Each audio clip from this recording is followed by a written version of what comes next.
everybody. So, I think it's time, and it's been very long overdue for me to make an update video concerning my actual origin project and everything that got me started with the development of card games in the first place. So, it's now time for me to finally give you an update for Paladin EF. So, just to give you some context surrounding these actual cards, this project has been something I have worked on since I was 12 years old. And now I am 32, and I have been going around the country with my game arsenal. And I figure that it is time for people to actually see what genuinely started my journey towards creating games. So, without further ado, I'm going to go over a little bit of the history of how the game started, and I will then move into updates for the future for what I plan to do with Paladin EF. So it's time for a new era. Moving on, I'm going to start by showing you some of the original images of the cards as they were being developed when I was a kid. So up until 2007, this was the primary look of the cards. Everything that I did was designed in Microsoft Paint. The images were very crude at this time and were developed by me with my very terrible Dragon Ball Z interpretation art style, and everything down to the text, the wrapping, the numbers, the symbology, everything was done in Microsoft Paint. I had an entire developer that I was using at the time, and it was just a made developer by myself. So all I did was push out anything that I could as fast as I could, and I pushed my friends James and Ross to test play me in this game forever. To the point where they were actually quite frustrated with me. But moving on, I then went into college and went to a university or a academy out in Tampa, and I won't mention them because it's a long story, but the bottom line is I had my teachers finally teach me Photoshop. When I was in Photoshop, I migrated a lot of the information, I made everything as clean as I could, and tried to make the game look as legitimate as possible. This was the introduction of how I showed the game to a lot of friends at the time for the first time. This version was essentially the beta incarnation of Paladin, then known as Legacy TCG. I made everything more clear and concise, and I also had different mechanics at the time. So anybody from the old Legacy TCG launch at Metricon in 2010 may recognize some of the terminologies and how this card is laid out. A lot of these have been abandoned as the year have gone on with the development of the game. But the point was I wanted to streamline everything, make everything very clear and concise and easy to read. When I first showed these cards to my friend John, when we were both in mutual college and working at the time with our sons, he believed that this was a legitimate card game that had actually been released to the public, and he then realized that I had made everything from scratch. Finally, I tried to streamline the design even further. I tried to move things around, make it a little cleaner, and this was actually the second year that I was in college, where I was developing the cards to have a more uniform look, and things were progressing quite nicely. I took away needless information on the cards, and also took away things that were taking up a lot of space, and condensed it all to be much cleaner.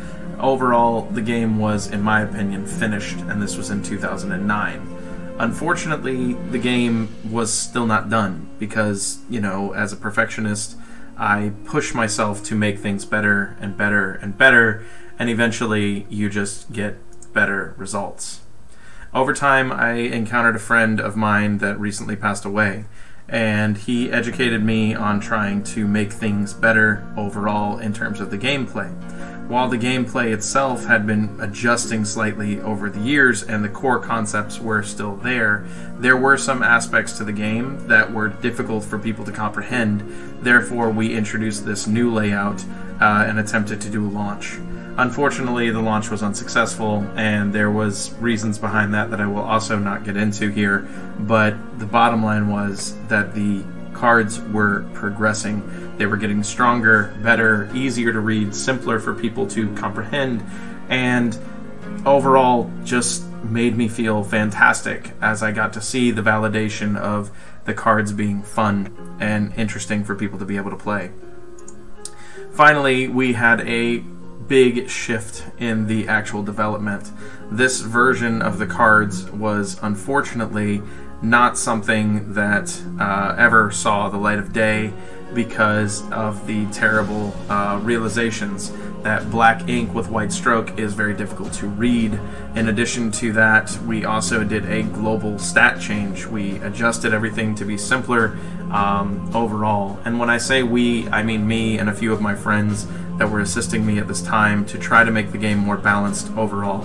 We also adopted a uniform border so that every single card seems simpler and easier to understand, and it also avoided problems like print cuts being altered or off in terms of the cuts. Also at this time, I will also emphasize this was the last iteration of the cards that I had hard printed through FedEx. So up until this point, I had printed everything through FedEx Kinko's and used every possible loophole in an effort to make sure that the cards would come out as cheap as possible. And I had yet to embrace a official printer, and I was unaware of bleed lines and everything else that you needed in order to make things look proper.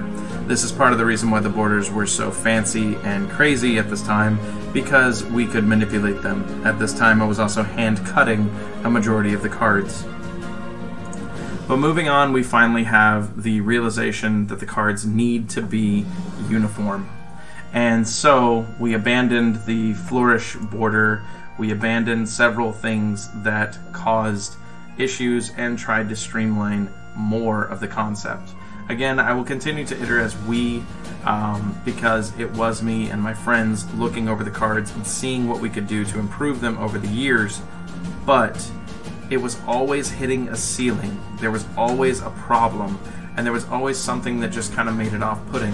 For instance, with this particular design, as nice and clean as it was and easy to read, the problems were still there, and we needed a bit of a change. So, what I ended up doing over the last 5 years of time is move on to the new era for this game, and the new era is this. I have finally, in my opinion, perfected the design that I wanted when I was a kid. Again, this image is going to be much cleaner because it's one of the very few that I have a legitimate high-res image file for. All the other ones were actually pictures that I had saved on an old computer years ago for a progress shot, and I have stretched them to make this video. But this version is the final iteration, and this is what I will be launching Paladin EF with in the near future. As you can see, I have adjusted the bordering to be much more embellished. I have given very clean locations for everything and made things extremely easy to read with the white text with black stroke, the easiest and by far simplest way to read text. On top of that, everything is clear and concise, and everything follows a similar order. And past that all, the rarity marker is now clear and visible on every single card, and everybody knows how rare your card is based on the top of the card here. I hope that this is showing you the dedication that I have had towards getting this, and for the first time ever, I printed an entire set of this game for myself, strictly to have in a binder so I could look at them. And then it dawned on me that there has to be one more change.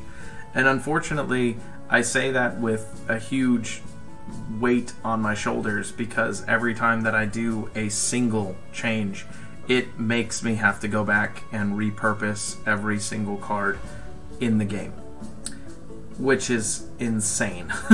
I'm going to try to explain that in the follow-up bits of this video, but I hope that you guys will stick around and at least hear the rest of what the plans are for the game. And I apologize that it's been so long since I've given an update for this, but it's never felt right until now. So, moving past our long, dramatic, no seeing my face video part, we're going to move into you seeing me, and we're going to go over some stuff that's going to be bound to change. Okay? So, thank you for sticking around, and moving on. Hi. So, I've been talking for a minute now, and I apologize that it's taken me so long to show my face, but I'm going to show some examples on the screen over here of exactly what the intentions are with the future of the game. So when I launched back in 2016, this was an example of a Conjurer card. Since then, I have gotten new artwork. I've also modified the frames, as you saw with the final version of Ancient Warrior in the previous bits of video. So I wanted to show you that this was the former frame for Conjurers. This was the former frame for characters or creatures. This was the former frame for skills. And it's going to look a little weird because I never did double colors before, so bear with it. This was the former frame for techniques. So I have changed things dramatically, and I can't wait to show you what's coming up. So, one moment. So we will move on to the cards themselves. And we have our new iteration of Elium here. So this is Elium now. Elium is the same card.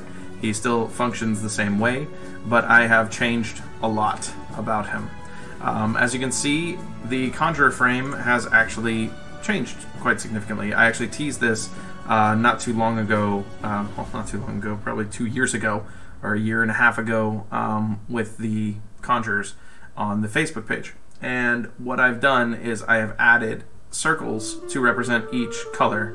This means that a player can now glance at a card and recognize immediately where their Conjurer affiliations and affinities lie from. So for instance, with Elium here, you can see that he has an affiliation with Earth, an affiliation with Nature, and a affinity for Ice. That's built into it. So because of that, it's very simple for players to realize what's good and what's bad for him, or what doesn't work with him technically. Past that, you have the deck cost, which is the signature bit of this game, and it is located here. And to emphasize to you, I made it a point to ensure that every single deck cost in the game is listed in the exact same location on every single card. No matter if it's a source card, which we'll get to those, a creature, a technique, a skill, or a conjurer. Any of the 5 different variations of the cards will have the deck cost located in the exact same location by pixel, because I made sure for that, because I'm crazy. But anyway, moving on, you have the Conjurer's ability, all embellished and flourished around, and the Conjurers are all borderless when they are printed. So what that means is this black edge here will not be visible when it is printed, because it will be cut off. So your character for the Conjurer will be a completely borderless card, and they look exceptionally beautiful. Past that, I will also emphasize that in the past, anybody that has the old cards will understand that the backs of the cards were distinct. That was the biggest part that pushed people to take a look at it whenever they walked by it at a table, because the backs were so intriguing and so pretty. The backs have been modified as well. They have a much more angular and dark color aesthetic, and it is very clear where the different lines are drawn around Elantra here, the primary symbol. The backs have maintained their exact same color frame and their exact same color identities, and the symbols have not changed, but it is much more professional looking in the long run. This also follows through on Conjurer cards, and it also follows through on source cards, which again, I will only emphasize the term source cards because that is the big change that is happening to the game. But there is still a source deck, so don't worry. But moving past that, we're going to move into another example of a card. So I have shown Conjurers now, but now it is time to show creatures. I have shown Ancient Warrior, but the cards that most people are familiar with in this game are the Forges. So if you have played the more recent variation of this game, there is the Elemental Forges, which is the EF in Paladin EF. The Elemental Forges are distinct now. They have an orange frame surrounding them. This is to identify to a player that these cards are special, and it also tells people that this card cannot be normally put on the table. This is there strictly for visual cues, so people understand. And you have other examples, as in a red card or a fire card, and the edging here for the full block is listed. This holds true on every single color, so I'm going to go through a quick few of the Forge cards for the future set, and you can see that the Forges are very distinct as compared to their counterparts in terms of the cards themselves. So a standard blue card would be like this, or a standard water card, but then you have a Forge for water, which has the blue accents that are clearly visible, but it is and has the elemental symbol for blue and water, but it has the orange distinction stating this is a Forge, which is the color that actually is directly pulled from the centerpiece of the backs to identify the combining of different colors or different cards. So moving past creatures, we also have the addition of techniques. Techniques have had a bit of a change in terms of their overall look. Instead of occupying the picture with different symbology to identify different parts of the types of techniques that exist, the techniques have been streamlined.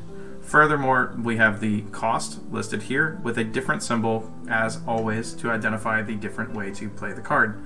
Also, you have the elemental symbol on the side. The rarity symbol is still clearly visible up here now. And you have the bar that explains the type of technique that the card is. Also the ability. Furthermore, the deck cost, again, down to the pixel, exactly where it's supposed to be. And finally, you have the big circle. The big circle identifies if it is a technique card or if it is a counter card. A counter card has the arrow basically saying I'm countering your action. But past that, you also have these 3 open slots at the bottom. These 3 open slots are for visual cues. So again, it depends on how the player looks at the cards. So if you have a speed technique, for instance like Dissolve, it will say speed technique here, but it will also show you the speed symbol, and you'll have the technique symbol here. So players can do a quick reference to reference that it is a speed technique. This is most easily noticeable on stuff like Grey Shield, where you have speed link technique showing the link symbol and the speed symbol on the card in addition to the technique symbol. So, as you can tell, up to 3 of these symbols can be filled up, which means that players can understand that the techniques are operating differently. But past technique cards, we also have the next iteration, which you've already seen counters, so we'll move directly into skills. Skills by far and away had the biggest design shift. This was on purpose because the skills looked very out of place in the previous set. Symmetry is a big deal for me, so I wanted to ensure that symmetry was included in this video and included in the new version of the game. So the first thing is your cost is listed clearly on the right hand side, and it also emphasizes on the left or right, or on the left hand side, whether it is an offense or defense based technique or skill. So this will also iterate it down here, saying that it's an offensive skill, and past that you'll have your deck cost and the stat changes that impact whenever you use the skill with the creature, and the ability of the skill whenever you use the skill. Rarity, again, clearly identified in the same location on every single card. This was a big point for me, was to make sure that things that are consistent across every single card are shown on every single card throughout. So finally, we get to the big thing, the change, the thing that has got me saying it's time for a new domain. The hardest and most difficult part to teach people about this game was not the source pile. The source pile was not a problem. The source pile was great, and people enjoy that system, and it's fantastic. But it was always coming down to how to play a technique. Techniques, for anybody that is a little lost on this, specifically stated that you didn't have to pay cost in order to play this. What you had to do was have enough source cards on the table in order to be able to access the technique. So you could play as many as you could afford, provided that you had enough source cards available. This meant that players had to play techniques prior to playing creatures. In certain cases that could handicap certain techniques, and it was an aspect of strategy. But the problem came down to the verbiage, and the words, and how everybody said it. when you have to say you have to have so many source cards instead of sources, and you have certain cards that say shuffle source cards instead of shuffling sources, and some cards say you can see where you can trip over your words. So the biggest change is while the source cards do have this alteration as well, like everything else, deck cost in the same location, all the base information at the bottom, and your rarity, source cards are getting a makeover in the form of words. So the biggest change is that source cards are now going to be referred to as domains. And domains grant you sources. And so there will be a change in verbiage across every single card to reflect this new terminology. And because of that, there's going to be a bit of a delay before I'm able to officially relaunch Paladin EF and the new beautiful variation that I've created. So instead of this being a basic source, this will be a basic domain. Instead of this card being a relic source, it will be a relic domain. And I realize that seems a little weird, but it might also just get the name relic. I still haven't completely decided on that, but the main point is that cards that say super source will be a super domain or a better domain. I still haven't come up with the full terminology, but the main point is that we have domains now that grant sources. And a player trying to maintain their domain will have to have enough of a threshold, which that will bring up things like source shuffling and source replenishing. So if you have enough of a threshold, which is just the action, it's like a verb now, or a term in the game now, that will pretty much tell you if your threshold is higher than your used amount, there will be like proper word changes to make the game cleaner. The main thing is just getting that terminology across. It's easier to tell somebody that if you want to play a card like Dissolve, you have to have 9 domains in play in order to play the card. That's easier than saying you need to have 9 source cards, because then everybody confuses source card for sources. And that's where we run into a lot of problems in terms of educating about the game and about trying to get the game where people are interested enough to learn it and can comprehend it. So the main point is, and the biggest change is, the alteration from the term source card to domain. Because of that, I will be altering several cards. Just for instance, Sawyer here, the primary card, the big rare that everybody was trying to hunt for at the last launch in 2016, Sawyer states just here, just for verbiage and to give you one example, and hopefully that will educate you on why I'm doing this change. It says, once during your play phase, again, these terms may change. I'm trying to make everything cleaner as I'm making these alterations, where I only have to do one more change and no more after that. But it says, once during your play phase, you can target a creature in play and source shuffle one source card you control to have the targeted creature gain 1 element that source card shuffled in this way granted until the end of the turn. That's a lot of words. And that's what we're trying to fix, or I'm trying to fix. So the primary way that I would fix this is I would say, once during your turn, it would say, you may shuffle a domain you control, or you may target a creature you control and shuffle 1 domain you control into your domain deck. The creature gains an element that was granted by the domain shuffled in this way. That would be the clean effect for Sawyer now. And so with that alteration having to happen, you have to consider how often I touched on cards that stated shuffling a source card. And I have to go in and change every single conjurer almost in the game. And I have to remake each one. This doesn't mean that it's impossible. I have all the files and I can do that alteration in probably about 3 or 4 days if I sit down and only focus on that. But I wanted to give everybody an update on the changes that were going to be made. I apologize that it has been so long since I have brought up this game and since I have tried to push it. The main thing was, it was always my golden goose. It was always the thing that I wanted to be real more than anything. I mean, this is my legacy in a way. From legacy to Paladin, it's what it is. And I have worked on it for 20 years. Either passively or aggressively, and I am now in a position where I want this to be something that I can drop and let everybody enjoy my favorite game to actually play, seeing as it's the one that I made. So if everybody is patient, I will have something soon, and I apologize that this video went so long and that it's been such a long time. I appreciate everybody being patient with me, and I apologize that there has not been more of an update since then. Thank you very much for your time, and I can't wait for the new era and a new domain to drop in Paladin EF.